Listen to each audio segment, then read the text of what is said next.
오늘 말씀 제목 한번 따라 할까요? 은혜로 남은 자. 은혜로 남은 자. 부활절 7번째 주일을 보내고 그 부활절기 기쁨의 50일의 마지막 주간을 보내고 있습니다. 우리가 로마서 말씀을 이 기간 동안에 함께 하나하나 꼼꼼히 살펴보고 있습니다. 참 로마서의 말씀은 읽을 때마다 새롭습니다. 두 가지 의미에서 그렇습니다. 읽을 때마다 야, 이런 말씀이 있었어? 분명히 읽었었는데 이 말씀을 이게 무슨 뜻이었더라? 또다시 새롭게 찾아보게 된다는 의미에서, 또 하나는 그렇게 다시 한번 살펴보고 읽어보고 연구하고 묵상하다 보면 하나님께서 새롭게 주시는 깨달음과 은혜가 있어서 참 늘 새롭게 다가오는 하나님의 말씀이다 생각하게 됩니다. 오늘도 하나님의 말씀 한 절 한 절 함께 나눌 때에 하나님 새롭게 하시는 귀한 은혜가 있기를 주의 이름으로 축복합니다. 제목을 은혜로 남은 자라고 했는데 조금 더 이것을 그 의미를 살려서 표현하자면 하나님께서 남기신 자라고 말할 수 있을 것 같습니다. 한번 따라 합시다. 하나님께서 남기신 자. 하나님께서 남기신 자. 신앙생활을 좀 하셨던 분들은 남은 자라고 하는 말 혹은 그루터기 이런 표현들을 종종 아마 들으셨을 겁니다. 렘넌트라고 하는 영어로 표현되는데 남은 자. 그 남은 자 사상, 이것이 무엇일까? 그것의 참된 진리의 의미가 무엇일까? 오늘 본문을 통하여서 우리가 좀 생각해 보려고 합니다. 제가 지난주에 몸이 좋지 않아 갖고 한 주를 빼먹었습니다. 죄송합니다. 기도해 주셔서 잘 회복했습니다. 그래서 지지난주의 기억, 2주 전 기억을 여러분들이 다시 한번 떠올리시면서 잘 따라오셔야 될 것 같습니다. 무슨 이야기 있었냐면 바울이 자기 동족 유대인들의 구원 문제에 대해서 안타까워하면서 하나님의 뜻이 무엇인지를 구하고 있었습니다.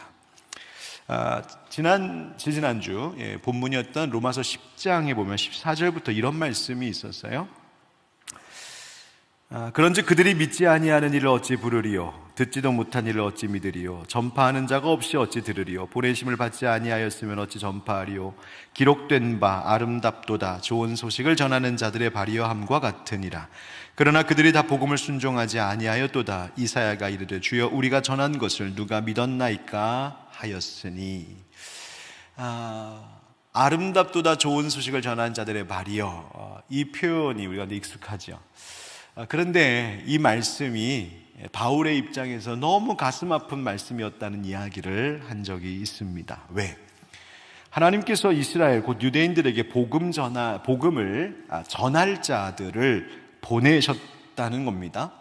선지자들을 보내셨고 예수 그리스도를 보내셨습니다. 말씀을 들었으니 그 들은 자들이 보냄을 받아 또 말씀을 전했습니다. 그런데 말씀을 전하는 자들을 보내셔서 그 말씀을 들려주어도 이스라엘 백성들이 말씀을 듣지 않았습니다. 들려도 들으려 하지 않았습니다. 믿지도 않았습니다. 믿지 않으니 구원을 받을 수가 없었던 것이죠. 과거 이스라엘의 조상들이 바로 그 하나님의 보냄을 받은 선지자들의 말을 믿지 않았던 것처럼 지금 바울 시대에도 그 이스라엘의 후손인 그 유대인들도 들으려 하지 않고 믿으려 하지 않고 있다는 이야기입니다. 그래서 여기서 바울이 진리를 선포하죠. 17절 말씀에 그러므로 믿음은 들음에서 나며 들음은 그리스도의 말씀으로 말미암았느니라. 우리가 17절 말씀 하나만 딱 떼서 우리가 자주 인용하고 암송도 하고 하는데, 사실은 이 말씀을 전하고 있는 바울, 이 편지를 쓰고 있는 바울의 가슴은 찢어지는 가슴이었습니다. 믿음은 들음에서 나며 들음은 그리스도의 말씀으로 말미암았느니라. 분명 그리스도의 말씀, 복음의 메시지가 그들에게 들려졌는데 하나님 어찌 왜 우리 동족, 우리의 형제 유대인들은 이 말씀, 복음을 들으려 하지 않는 겁니까? 그 가슴 아픔으로 이야기하고 있습니다. 18절 말씀에 그러나 내가 말하노니 그들이 듣지 아니하였느냐? 그렇지 아니하니 그 소리가 온 땅에 퍼졌고 그 말씀이 땅끝까지 이르렀도다 하였느니라. 바울이 묻는 겁니다. 그러니까 자문자답하고 있는 거예요. 그들이 들은 일이 없습니까? 그들이 못 들어서 그런 겁니까? 아닙니다 라는 겁니다. 아니요, 그들은 하나님의 말씀을 들었습니다. 어느 정도로 확실하게 들렸는지 시편 19편의 말씀을 인용하여 이야기합니다. 그의 소리가 온 땅에 통하고 온 땅에 퍼졌고 그 말씀이 땅끝까지 이를 정도로 하나님의 말씀이 전해지고 들려졌으나 그들이 듣지 않은 겁니다. 책임이 하나님께 있다는 거예요? 이스라엘 백성들에게 있다는 거예요? 이스라엘 백성 사람에게 있다는 거예요. 이번에는 이스라엘 백성들이 혹시 그들이 하나님을 몰라서 지금 불순종하고 있는 것 아닙니까? 라고 말할 수도 없다는 점을 이야기합니다. 19절에 그러나 내가 말하는 이스라엘이 알지 못하였느냐? 무슨 소리? 이스라엘은 분명히 알았다는 거예요. 어떻게 이야기하냐면 먼저 모세가 이르되 내가 백성 아닌 자로서 너희를 시기하게 하며 미련한 백성으로서 너희를 노엽게 하리라 하였고 이사야는 매우 담대하여 내가 나를 찾지 아니하는 자들에게 찾은 바 되고 내게 묻지 아니하는 자들에게 나타났노라 말하였고 이스라엘에 대하여 이르되 순종하지 아니하고 거슬러 말하는 백성에게 내가 종일 내 손을 벌렸노라 하였느니라. 바울이 지금 구약에 있는 모든 말씀을 다 끌어당겨서 지금 이야기합니다. 신명기 32장을 통하여 말하는 것이 무엇이냐면 이스라엘이 우상을 숭배했었는데 그 우상을 숭배함으로 그들이 하나님을 노엽게, 하나님을 시기나게, 질투나게 했던 것처럼 하나님도 이방인들을 부르셔서 이스라엘을 시기나게 하신다는 말입니다. 바울이 이 모세의 말로써 이방인들이 하나님을 알았다면 이스라엘이 이미 하나님을 알고 있었다는 것은 너무나 확실한 일이 아니냐. 그러니까 이스라엘 백성들이 스스로 우리 하나님 몰랐어요? 그런 말 변명하지 못하도록, 핑계대지 못하도록 지금 이 이야기를 하고 있는 거예요. 20절의 말씀은 이사야 65장의 말씀을 인용한 것인데 뭐라고 하냐면 하나님께서 그를 구하지 않는 이방인들에게 찾음 받으셨다. 그러니까 이 말은 하나님을 먼저 구하지도 않았던, 하나님 저희들 좀 만나주세요, 구하지도 않았던 이방인들에게도 하나님 먼저 나타나 만나주실 정도였는데 그런 하나님이시라면 하나님께 열심히 제사하고 기도하던, 하나님께 열심히 구하던 자기 백성들에게 자기 자신을 나타내신 것은 너무나 분명한 것 아니냐. 지금 논리적으로 그렇게 계속 이야기하고 있는 거예요. 이스라엘 백성들은 하나님 분명히 알고 있었다. 분명히 말씀 들었다. 21절도 이사야 65장을 그대로 또 인용하고 있어요. 순종하지 아니하고 거슬러 말하는 백성이란 이 패역한 이스라엘 백성들을 말하는 것인데 하나님께서 그렇게 패역한 이스라엘 백성들을 향하여서도 계속해서 손을 벌리셨다는 거예요. 무슨 말입니까? 돌아오라고 선지자들을 보내시고 여러 가지 일들을 통하여 돌아올 것을 고대하며 호소하셨던 하나님의 그 마음을 바울이 지금 표현하고 있는 거예요. 그러니까 이스라엘 백성들이 지금 불순종하고 있는 것은 하나님을 몰라서도 아니요, 하나님이 듣게 하신 말씀, 그 복음을 못 들어서도 아니고 그들이 불순종하고 있는 그들의 완악함, 그들의 완고함 때문이라고 이야기하고 있는 겁니다. 그리고 나서 이제 오늘 우리가 함께 교독한 11장으로 넘어오는 거예요. 11장 1절 말씀입니다. 그러므로 내가 말하노니 하나님이 자기 백성을 버리셨느냐? 그럴 수 없느니라. 이 로마서는 바울이 굉장히 논리적으로 이 편지를 쓰고 있는데 그래서 계속 이것을 읽고 있는 독자들이 무슨 질문을 할 것인지를 바울이 예상하면서 자문자답하는 형식으로 계속 이루어지고 있어요. 그래서 바울이 이야기하는 거예요. 그러면 이제 하나님이 자기 백성 이스라엘을 버리신 겁니까? 라는 질문에 아니, 그럴 수 없다 합니다. 어떻게 할 수 있습니까? 어떻게 확신할 수 있습니까? 자기를 보라는 거예요, 바울이. 뭐라고 합니까? 나도 이스라엘이요, 이스라엘인이요, 아브라함의 씨에서 난 자요, 베냐민 지파라. 자기 이스라엘이 아니냐? 나 아브라함의 후손인 베냐민 지파 사람이다. 순수 유대 혈통을 가진 사람이다. 심지어 바울은 그리스도인들을 박해하였던, 예수 그리스도를 괴롭혔던 자이기도 했다. 그런 나였다. 그런데 그런 자를 버리지 아니하셨다. 하나님 끝까지 붙들고 계셨다. 하나님께서 그런 바울을 불러주시고 그를 새롭게 하시고 구원하시고 영생 주셨으니 나 바울이 바로 이스라엘을 하나님이 아직 버리지 않으셨다는 것의 증거다, 이렇게 이야기하는 겁니다. 마찬가지로 하나님은 지금도 자기의 백성들을 버리지 않고 계신다는 거죠. 여러분 잊지 마십시오. 하나님은 결코 하나님의 택하여 부르신 백성을 버리시 않으시는 분이십니다. 비록 우리가 신실하지 못하고 죄 가운데 거할 때도 있고 하나님에게서 멀어질 때도 있고 하나님의 마음을 아프게 할 때도 있지만 하나님은 하나님께서 부르신 자들을 끝까지 붙드시고 버리지 않으시는 분이시라는 거예요. 하나님께서 붙드신다는 것이 오늘 말씀의 중요한 키워드입니다. 하나님이 붙드신다. 여러분, 하나님이 왜 그렇게까지 당신의 백성들을 붙드는지 아십니까? 시편 94편 14절에 이런 말씀이 있습니다. 우리 한번 같이 읽어볼까요? 시작.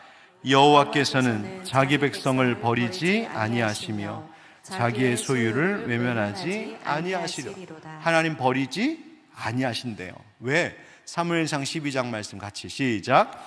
여호와께서는 너희를 자기 백성으로 삼으신 것을 기뻐하셨으므로 여호와께서는 그의 크신 이름을 위해서라도 자기 백성을 버리지 아니하실 것이요. 아멘.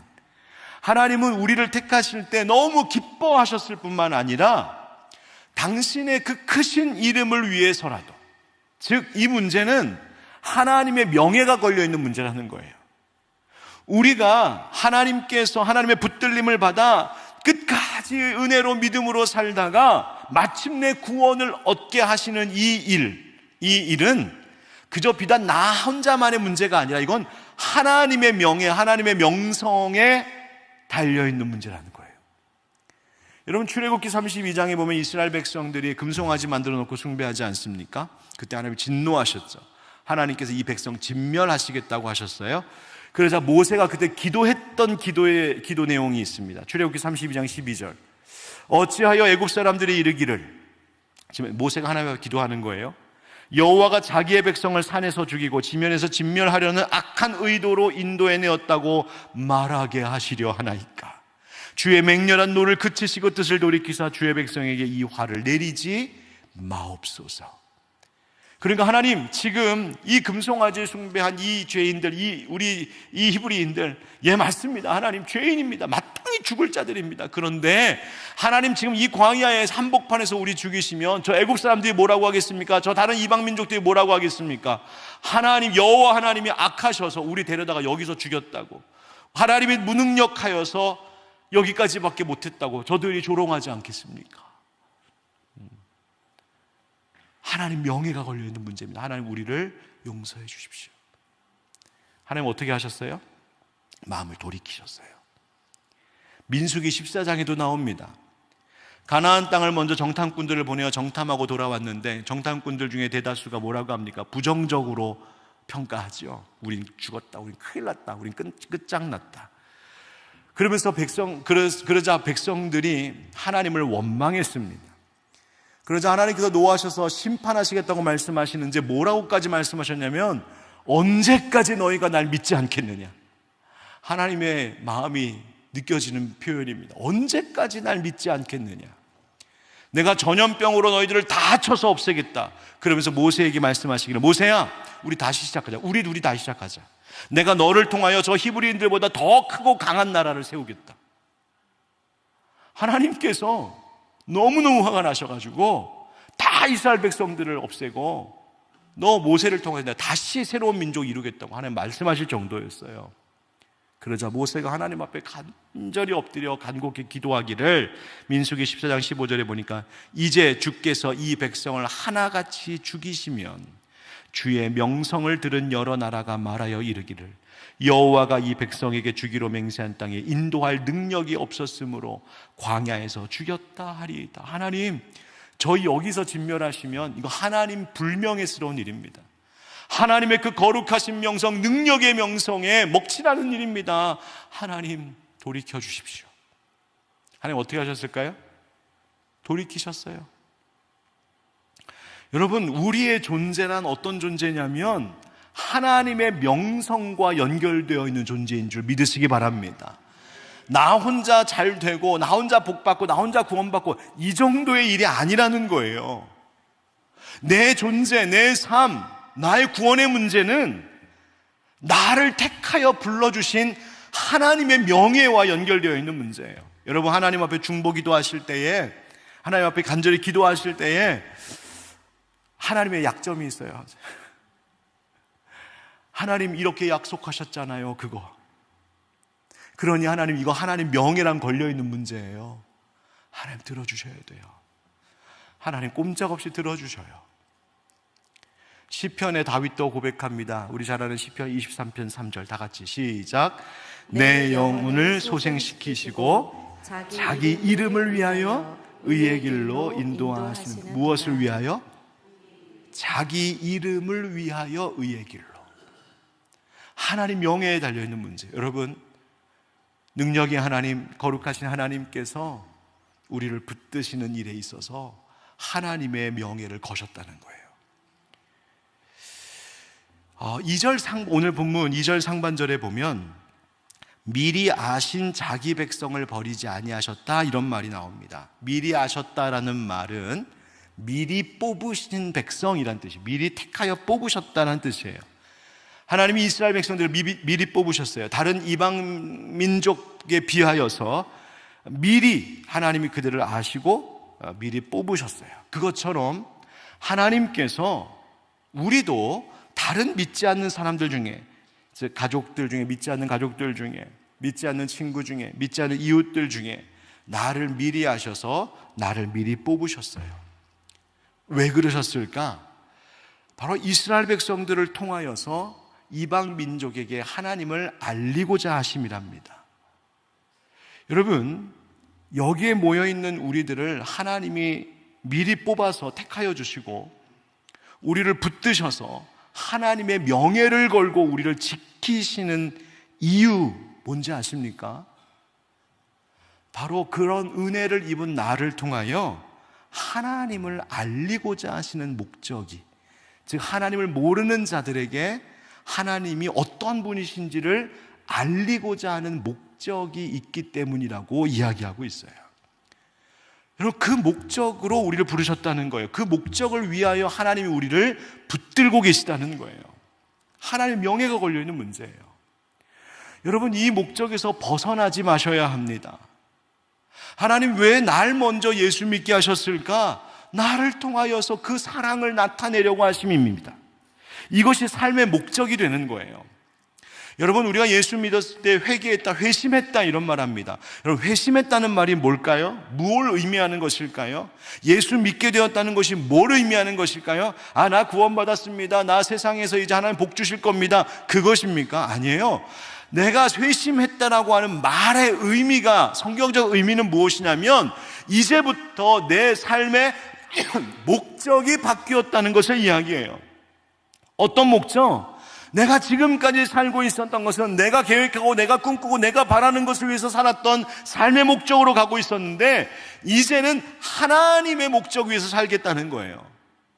그 하나님의 목적이 뭐냐? 방금 말씀드린 대로 하나님이 나를 지금도 붙들고 계신 이유, 나를 미리 뽑으신 이유, 나를 택하신 이유, 나를 통하여 하나님이 어떤 분이신지를 만방에 나타내 보이시기 위한 것, 그 목적을 주목하면서 그 목적으로 살아가고 있는 것, 그것이 회심한 자의 삶이라는 거예요.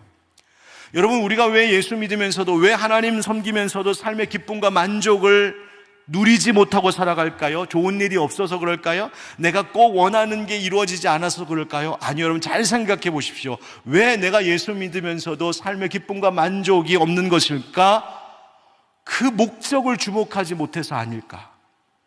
내가 그 목적을 향하여서 가는 길로 가지 않아서 그런 것은 아닐까? 내가 예수 닮아가는 모습을 통하여 주님이 어떤 분이신지를 드러내고 예수님 전하는 삶을 통하여서 하나님이 어떤 능력이 하나님, 어떤 사랑이 하나님이신지를 나타내며 살아야 될 목적 때문에 나를 먼저 택하여 불러주셨는데, 나를 미리 뽑으셨는데, 그 목적이 아닌 세상의 다른 것 가지고 다른 목적 향하여서 늘 내 마음과 내 열정을 쏟으며 살고자 하니 예수 믿으면서도 기쁨이 없는 거죠. 하나님 섬긴다 하면서도 감사가 없는 거죠. 여러분, 하나님이 우리를 부르시고 우리를 미리 뽑으시고 우리를 지금도 붙들고 계신 그 목적대로 살아가는 우리가 되기를 예수님의 이름으로 축원드립니다. 바울이 이 이야기를 하면서 엘리야 선지자 이야기를 시작합니다. 즉 하나님께서 그렇게 미리 하신 백성, 미리 뽑아 택하신 백성을 절대로 버리지 않으신다는 사실을 이야기하려고 그런 겁니다. 그래서 2절 하반절부터 보면 그가 이스라엘을, 즉 엘리야 선지자가 이스라엘을 하나님께 고발하되 주여 그들이 주의 선지자들을 죽였으며 주의 제단들을 헐어버렸고 나만 남았는데 내 목숨도 찾나이다 하니. 여러분, 이게 무슨 말씀이냐면 엘리야 선지자가 갈멜산에서 바알 선지자들과 대결하지 않았습니까? 제단 위에 불을 내려주소서. 거기서 하나님 엘리야의 간구에 즉각 응답하셨죠. 불을 내리셨습니다. 제단에 불을 붙이실 뿐만 아니라 그 불이 얼마나 강한지 그 도랑에 있는 물까지 싹 핥아서 다 없애버릴 정도로 강력한 불을 내려주심으로 엘리야가 섬기는 하나님이 참 하나님이심을 그들 앞에 보이셨습니다. 가뭄도 그치고 비가 오기 시작합니다. 그렇게 하나님의 능력을 드러냈던 엘리야 선지자였어요. 그런데 이세벨 여왕이 엘리야 죽이겠다고 추격하지 않습니까? 도망쳐가죠. 호렙산 도망갑니다. 그 호렙산에는 로뎀나무 아래 쓰러져 기진맥진에 있을 때에 엘리야가 하나님께 했던 말이 이것이었습니다. 만군의 하나님, 제가 하나님께 아주 유별나게 열심을 가졌던 열정의 사람인 거 하나님 아시죠? 내가 어떻게 하시는지 아시죠? 그런데 나는 지금 이게 뭡니까? 저 혼자 남았습니다. 저 혼자 남았습니다. 저들이 내 생명을 빼앗으려고 지금 오고 있습니다. 엘리야가 하나님 앞에서 신세한탄했습니다. 엘리야가 했던 말 가운데 이런 말이 있어요. 나만 남았는데. 그러니까 온 이스라엘 가운데 하나님, 지금 하나님 믿는 사람은 나 혼자 남았습니다. 자기 혼자 남았다고 생각했어요. 그러자 하나님께서 세미한 소리 가운데 응답하시죠. 우리 4절, 5절 같이 읽어보겠습니다. 시작. 그에게 하신 대답이 무엇이냐? 내가 나를 위하여 바알에게 무릎을 꿇지 아니한 사람 7,000명을 남겨두었다 하셨으니 그런즉 이와 같이 지금도 은혜로 택하심을 따라 남은 자가 있느니라. 아멘. 하나님께서 뭐라고 대답하셨어요? 네 혼자라고? 아니야. 오해하지 마. 내가 나 하나님을 위하여 남겨둔 자가 7,000이나 있어. 엘리야 혼자 아니었다는 거예요. 여러분, 엘리야는 자기의 신세 때문에, 자기의 지금 상황 때문에 하나님의 능력을 과소평가하고 있었어요. 하나님 그런 분 아니시라는 거예요. 하나님 7,000명을 남겨두셨다. 바울이 그때의 이야기를 지금 꺼내오면서 그것 봐라, 그러셨던 하나님이셨던 것처럼 지금도 하나님이 그분의 은혜에 따라서 남은 자를 두셨다는 거예요. 바울 당시에도 바울만 하나님을 믿는 자, 바울만 복음을 받아들인 자가 아니었어요. 그때에도 분명 우리가 알다시피 예수 그리스도를 믿는 유대인들이 있었어요. 그와 같이 지금 우리의 삶에도 마찬가지라는 것을 성경이 이야기하고 있는 거예요. 여러분, 우리의 삶의 자리에도 마찬가지입니다. 우리의 삶의 자리에도 하나님이 남겨두신 자들, 하나님이 붙들고 계신 자들, 하나님이 끝까지 놓지 않고 책임지고 계신 자들이 있다는 사실이에요. 여러분, 제가 종종 신방하거나 우리 성도님들과 상담하다 보면 이런 분들 계세요. 자기 가족들 중에 홀로 신앙생활하는 분들이 계셔서 그 고충을 털어놓으실 때가 더러 있습니다. 가족 중에 혼자 믿음 생활하는 거예요. 시댁 식구, 처가 식구 다 안 믿는데 우리 부부만 믿음 생활합니다. 뭐 그런 경우도 있고요. 얼마나 힘드실까 생각하게 됩니다. 그래서 그런 이야기를 하면서 가족 관계, 가족 상황들에서 쭉 이야기하고 기도 제목을 나누다 보면, 그런데 신기하게 가족들 중에 어딘가에 믿는 사람이 한 명 또 있을 때가 많이 있어요. 제 남동생의 와이프가 믿음이 좋아요, 뭐 이런다든지, 사촌 동생 중에 믿는 사람이 있어요 라든지, 저희 먼 이모뻘 되는 분의 아들의 부인의 친정 엄마가 믿어요. 이런 식으로. 여러분, 너무 멀리 있으니까, 관계가 머니까 나 혼자 믿고 있는 것 같지만, 여러분, 하나님의 시선으로 아래로 내려다본다면 하나님은 이 가족, 이 가문을 위하여 이곳에도 남겨두셨고 저곳에도 남겨두셨다는 거예요. 눈에 보이지는 않지만 영적으로 연대할 수 있도록 하나님이 하나님의 택하신 자녀들을 곳곳에 남겨두셨다는 거예요. 그루터기처럼. 여러분, 바로 이러한 사람들이, 이 남은 자들이 서로 영적인 연대를 이루는 거예요. 서로가 서로에게 희망이 되어주는 거예요. 소망이 되어주는 거예요. 서로가 서로에게 중보의 기도자가 되어주는 거예요. 누구를 위해? 바로 믿지 않는 우리의 다른 가족들을 위하여, 우리 가문을 위하여서 그 믿는 몇 사람이 그렇게 함께 연결되도록 하나님 두셨다는 거예요. 목사님, 저는 진짜 없어요. 눈을 씻고 찾아봐도 우리 집안 톡톡 털어서 아무리 봐도 절대 저는 주변에 믿는 사람이 없어요. 무슨 소리요? 교회가 있어요. 진짜 영적 가족이 여기에 있는 분들이세요. 이 영적 연대 가운데에 하나님이 우리를 초대하여 주시고 연결하여 주시고 끊어지지 않도록 붙잡아 주시고 성령께서 울타리를 쳐주시고, 그래서 서로가 서로를 통하여서 하나님의 남은 자들을 붙드시는 은혜를 경험하게 하고 계시다는 거예요. 여러분, 지금 우리가 함께 기도하러 모였어요. 하나님 남겨주신 분들이라고 저는 믿습니다. 그래서 각각 자기 자리에서 살 때는 보이지 않았는데, 각각 흩어져서 자기 일상 가운데 살 때는 다 떨어져 있어서 나 혼자 그렇게 하나님 바라보면서 마치 엘리야처럼, 하나님 나 혼자 남았어요, 나 혼자 이루고 있어요, 나 혼자 하나님 붙들고 있는 것 같아요, 그렇게 지쳐 있었던 마음들인데, 하나님이 정하신 날 정한 장소에 하나님 다 불러 모아주셔서 여기에 들어온 순간, 나만 있던 게 아니네, 여기 7,000명이 있었네. 서로 기도하라고, 서로 위로하라고, 서로가 서로에게 하나님이 붙들고 계시는 손길이 되어주라고 만나게 하신 이들이 여기 있었네. 그것을 깨달으면서 함께 기도하고 함께 영적으로 연대하도록 불러주신 은혜가 바로 여기 이 자리라는 말입니다. 지금도 은혜로 택하심을 따라 남은 자가 있느니라. 여러분, 왜 그들을 뽑았는가? 왜 우리를 하나님이 뽑아 구원하셨는가? 오직 은혜로 우리 뽑아 여기 앉혀주셨다는 말입니다. 그래서 바울은 이 남은 자를 하나님 두셨다라고 하는 것의 의미를 이렇게 설명하기 시작합니다. 6절, 7절 우리 같이 읽어볼까요? 시작. 만일 은혜로 된 것이면 행위로 말미암지 않음이니, 그렇지 않으면 은혜가 은혜되지 못하느니라.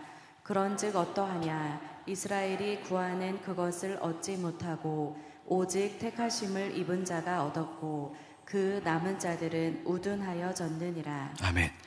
하나님께서 7,000명을 남겨두신 것도, 하나님께서 이스라엘 많은 사람들 가운데 바울과 같은 믿는 자를 남겨두신 것도, 하나님께서 이 땅에 살아가는 많은 사람들 중에, 우리 가족 중에 나를 믿는 자로, 기도하는 자로 하나님이 남겨두신 것도 보라는 거예요. 이거는 행위로 된 것이 아니라는 거예요. 우리가 뭘 잘해서 우리가 뽑혀온 것이 아니라는 거예요.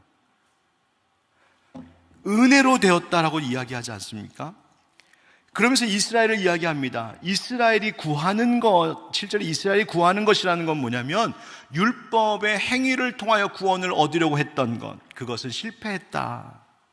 그런데 오히려 하나님은 하나님의 주권으로, 하나님의 은혜로 그 택하신 자들, 남기신 자들이 구원을 얻게 하셨다고 이야기합니다. 이스라엘 백성이 율법으로 구하는 것을 얻지 못했지만, 그러나 그 이스라엘 백성 중에도 하나님의 은혜로 택하신 그 귀한 은혜를 입은 자들이 있는데, 그 이스라엘 백성들 가운데 하나님의 택하신 자들이 있는가 하면, 남겨두신 자들이 있는가 하면, 그렇지 않은 자들, 그 남은 자들은 우둔하게 되었다는 것은 앞에서 이야기하고 있는 남은 자는 다른 남은 자예요. 하나님이 택하신 자들을 뺀 나머지 사람들, 그들은 우둔하여졌느니라, 완고해졌다는 거예요.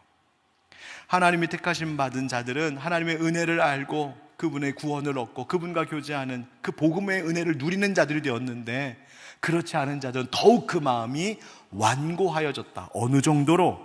8절에 보니까 이사야, 신명기, 시편 말씀 등을 막 인용합니다. 바울이 기록된 바 하나님이 오늘까지 그들에게 혼미한 심령과 보지 못할 눈과 듣지 못할 귀를 주셨다 함과 같으니라.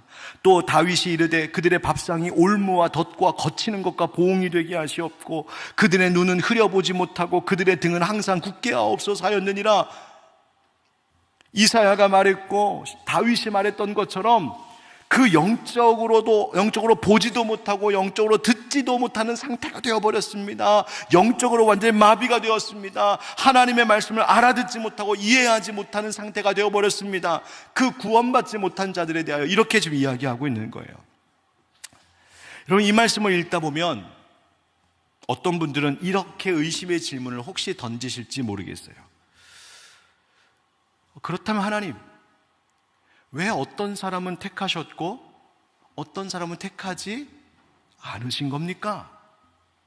왜 하나님은 어떤 사람은 택하셨고 어떤 사람은 택하지 않으셔서 그들이 우둔하게 되게 하셨습니까? 완고해지게 하셨습니까? 하나님이 그들에게 택해 주시는 은혜를 베풀지 않아서 그들이 그렇게 된 건 아닙니까? 그럼 그들이 구원받지 못한 것은 하나님 책임이네요. 여러분, 어떻게 생각하세요? 여기서 우리가 주의해야 할 것이 있습니다. 첫 번째, 이 말씀이 말하고자 하는 핵심은 구원받은 사람들을 봐라, 구원은 전적으로 하나님의 일방적인 은혜로 말미암은 것임을 잊지 말라는 것을 먼저 강조하고 있는 말이에요. 여러분, 동의하십니까? 네. 구원은 하나님이 그냥 은혜 주신 거예요. 우리가 구원받았다면 그 하나님에게 은혜 주셔서 그냥 나 미리 뽑아주셔서 먼저 예수 믿게 된 거예요.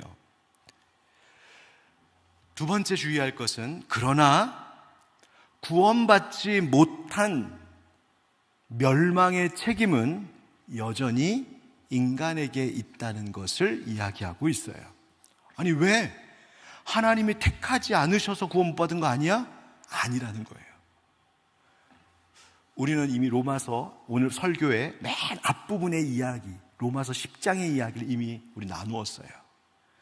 하나님이 이스라엘 백성 모두에게 계속해서 말씀하셨다죠. 선지자들을 보내시고 하나님의 말씀을 대언하는 자들을 보내셔서 하나님의 말씀을 듣게 하셨어요. 듣지 못한 자가 없었어요. 얼마나 많이 하나님의 말씀을 듣게 하셨는지 온 천하 만방 가운데 하나님의 말씀이 다 가득할 정도로 하나님이 말씀을 듣게 하셨대요.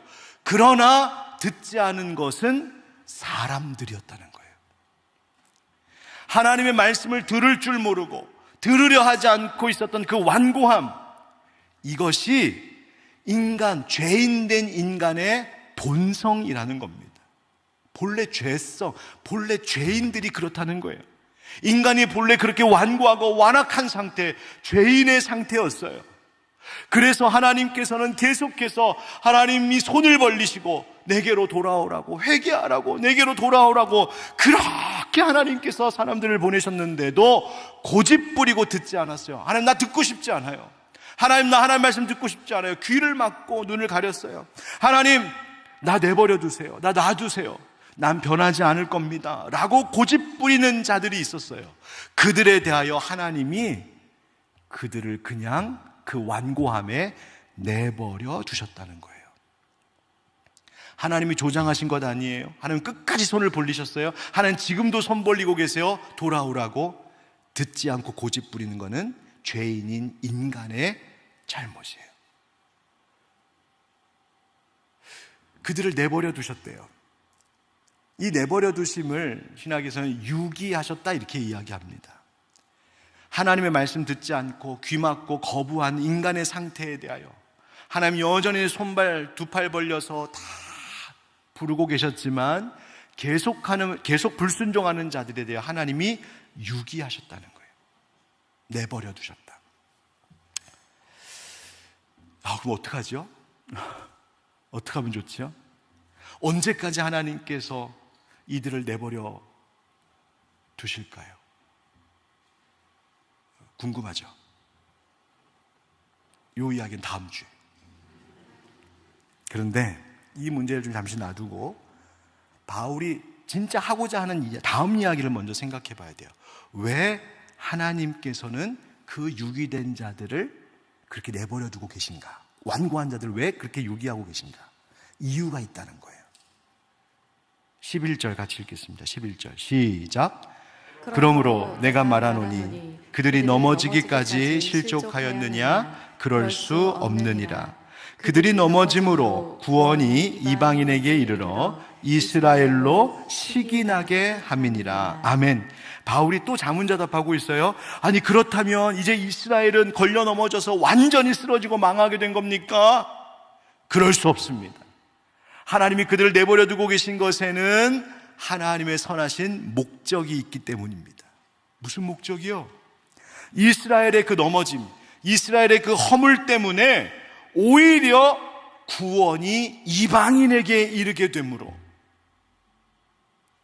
이스라엘 백성들이 시기나게 하고 질투나게 하시려는 거랍니다. 하나님의 이 구원의 복이 이방인들에게 임하는 것을 보면서 유대인들이 그 마음속에 질투나게 하신다는 거예요. 그래서 더 이상 복음에 대하여 거부하지 않고 그 셈이 나서 너무 질투시기가 나서 그 복음에 대한 적대심을 버리고 그들도 언젠가 복음을 받아들이고 믿음에 이르도록 하시려는 하나님의 신비로운 계획이 거기 가운데 있다라고 바울이 지금 이야기하고 있어요. 이게 얼마나 심오한지 바울이 뒤에서 본문에서 그것을 신비라고 표현하기도 하고 11장 끝에 가면 깊도다 하나님의 그 지혜를 노래하고 찬송해요. 하나님 이런 신비가? 12절도 보십시오. 다 같이 12절 시작. 그들의 넘어짐이 세상의 풍성함이 되며 그들의 실패가 이방인의 풍성함이 되거든 하물며 그들의 충만함이리요. 아멘. 하나님께서 유대인들의 그 넘어짐을 통하여서 온 세상 이방인들에게 구원의 복을 이루게 하셨다면 하물며 하나님이 먼저 택하신 이스라엘 백성들에 대한 구원의 복, 그 충만한 은혜 어떻게 의심할 수 있겠느냐? 하나님 반드시 이루지 않겠느냐는 거예요. 하나님 다 구원하실 거다. 이게 오늘 11장 1절부터 12절 말씀이에요. 지금 말씀을 제가 잘게 막 다 쪼개놨어요. 그죠? 막 지금 다 풀어놨어요. 이제 이러고 가면 뭔 얘기 들었는지 우리가 모르잖아요. 이제 이것을 잘 정리해서 요리를 하겠습니다. 첫째, 따라합시다. 남은 자 된 것은 하나님의 은혜임을 잊지 맙시다. 남은 자 된 것은 하나님의 은혜임을 잊지 맙시다. 여러분, 우리는 쉽게 자기 자신을 과대평가하기도 하고 반대로 지나치게 낙심하기도 합니다.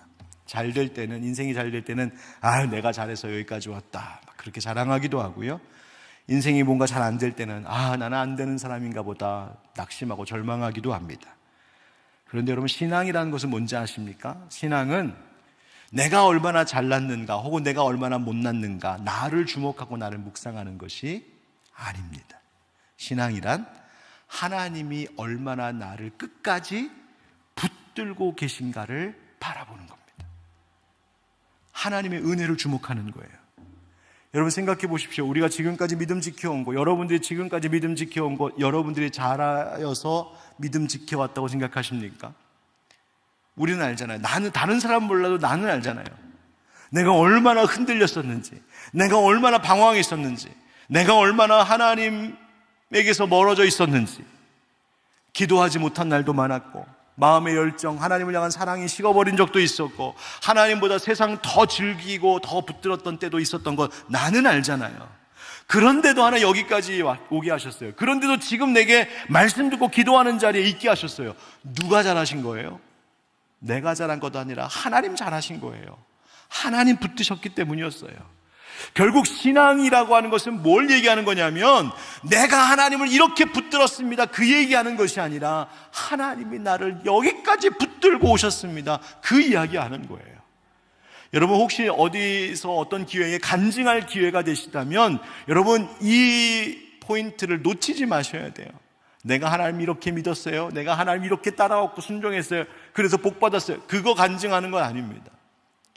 여러분, 진짜 간증은 하나님이 나 이렇게 붙들어 주셨어요. 하나님이 나 이렇게 인도해 주셨어요. 주어가 하나님이신 거예요. 여러분, 지금 이 시대를 보면서 우리 쉽게 낙심하지요? 교회는 점점 약해지는 것 같은 시대이기도 하고, 다음 세대가 무너지는 것 같기도 하고, 세상이 점점 하나님에게서 멀어져 가는 것 같기도 해요. 그러나 잊지 마십시오. 하나님은 지금도 붙들고 계신 남은 자들을 두고 계신 하나님이심을 믿으시기 바랍니다. 여러분, 남은 자 신앙이란 나는 오로지 하나님께서 붙들어 여기까지 오게 하신 인생입니다. 이것을 고백하는 것이요, 바로 그렇게 그 은혜를 주목할 때 우리가 너무 어렵고 힘든 일이 있어도 세상에 휩쓸려 가지 않고, 내가 지금 예배할 수 있게 하신 하나님, 내가 오늘도 찬양할 수 있게 하신 하나님, 내가 오늘도 말씀에 귀를 기울이고 그 말씀을 의지하여 기도할 수 있게 하신 하나님, 하나님, 세상은 어렵고 세상은 풍랑이는 바다 같고 세상은 너무너무 힘든 광야 같지만 나를 지금도 하나님 바라보게 하시는 그 하나님의 은혜가 나를 붙들고 계시니 나는 남은 자 된 줄 믿습니다. 하나님 은혜입니다. 여러분, 이 고백으로 살아가는 남은 자들 되시길 주의 이름으로 축복합니다. 두 번째, 따라합시다. 그러므로 남은 자는 교만할 수 없습니다. 그러므로 남은 자는 교만할 수 없습니다. 오늘 본문 12절까지 읽었는데 11장의 15절 이하의 말씀을 보면 바울의 유명한 비유 이야기가 하나 나와요. 돌감람나무와 참감람나무 이야기예요. 감람나무 올리브 나무잖아요. 올리브나무, 감람나무, 참감람나무가 있어요. 그런데 농부가 여기다가 접붙임을 합니다. 그래서 참감람나무에 있는 가지 하나를 싹 베내요. 참감람나무의 가지를 베내고 그 자리에다가 쓸모없어 보였던 돌감람나무 가지를 접붙였어요. 그래서 얘가 살았어요. 그래서 얘가 열매도 맺게 되었어요. 이게 접붙임이잖아요. 자, 그때에 이 접붙임 받은 돌감람나무 가지가 자랑할 수 있겠냐는 거예요. 아니요, 그럴 수 없지요. 자기가 거기에 있는 건 농부 때문이고, 자기가 거기에 붙어 살 수 있는 것은 그 뿌리, 원뿌리로부터 올라오는 진액을 먹었기 때문인데 자랑할 수 없다는 거예요. 마치 그것처럼 참감람나무 가지였던 유대인들 하나님 내버려 두시고 그 자리에다가 이방인들, 즉 편지 읽는 사람들 로마인들이잖아요. 로마의 그리스도인들이잖아요. 너희들 이방인들 거기다 접붙여줬는데, 그래서 너희가 남은 자 되었는데 네가 자랑할 수 있느냐? 자랑할 수 없다. 겸손하라는 거예요. 여러분, 내가 정말 은혜 입은 남은 자라는 것을 아는 사람은 갈수록, 세월이 갈수록, 신앙생활을 할수록 고개를 숙이는 겁니다.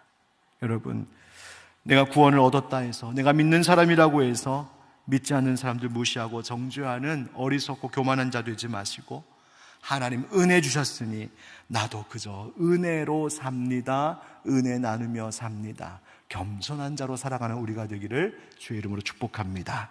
마지막 따라하겠습니다. 남은 자에게는 사명이 있습니다. 남은 자에게는 사명이 있습니다. 하나님께서 그 남은 자를 두신 것, 그리고 이방인들을 먼저 구원하신 것, 이유가 있다 하셨죠. 이스라엘 백성들에게 시기심을 불러일으키려고, 믿지 않는 자들에게 영적 시기심을 불러일으키는 것이 남은 자들의 사명이에요.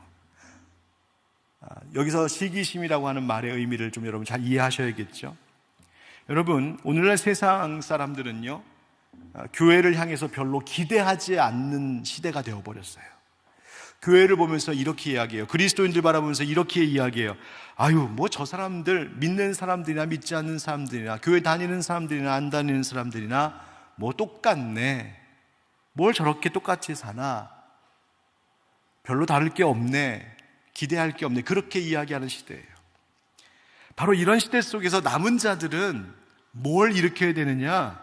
내 주변에 믿지 않는 자들로 하여금 영적인 질투, 영적인 시기심을 느끼게 해줘야 돼요. 그런 교회여야 돼요. 그 내용이 뭔지 아십니까? 이런 거예요. 아니, 저 사람들은 대체 우리랑 뭐가 저렇게 달라서 이처럼 절망적인 상황 속에서도 평안을 말할 수 있지? 어떻게 저 가정은 이렇게 힘든 상황을 겪으면서도 저렇게 진정으로 서로 사랑하고 기쁘다고 말할 수 있지? 저 비밀이 뭘까?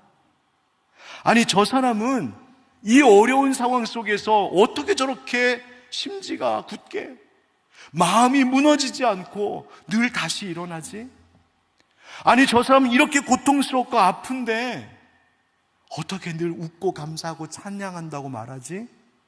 아니, 저 교회는, 저 공동체는 어떻게 이러한 형편과 이런 세상 속에서도 서로 사랑하고 평안을 말하고 소망을 주고, 아니 어떻게 저 하늘빛 광성교회는 마음 상한 자들이 가기만 하면 다시 일어나고 회복된다고 말하고, 방황하던 자들이 저 교회만 가면 어떻게 길을 찾았다고 말하고, 인생의 의미와 목적을 잃어버렸던 사람들이 어떻게 저 교회만 가면 어떻게 저렇게 삶의 의미를 찾고 만족하며 살아갈 수 있지?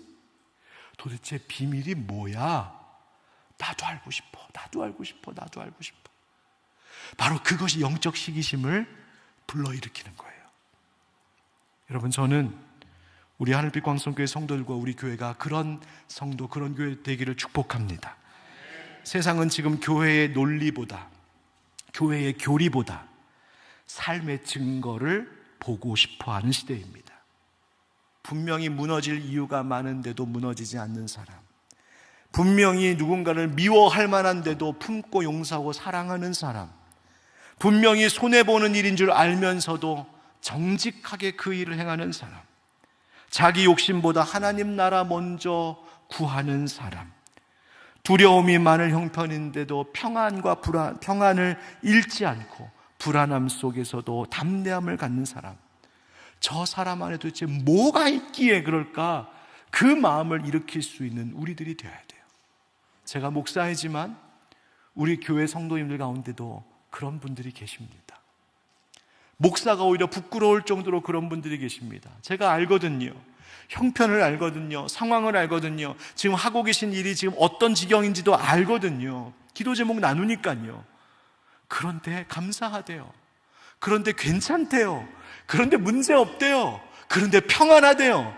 오히려 더 하나님의 은혜가 있대요. 도대체 저 속에 뭐가 있는 걸까? 목사인 저에게도 영적 시기심을 일으키는 분들이 계세요. 부럽다. 나도 그 은혜 알고 싶다. 하나님, 나도 저 은혜 누리게 해주세요. 여러분, 우리가 그렇게 살아야 되지 않을까요?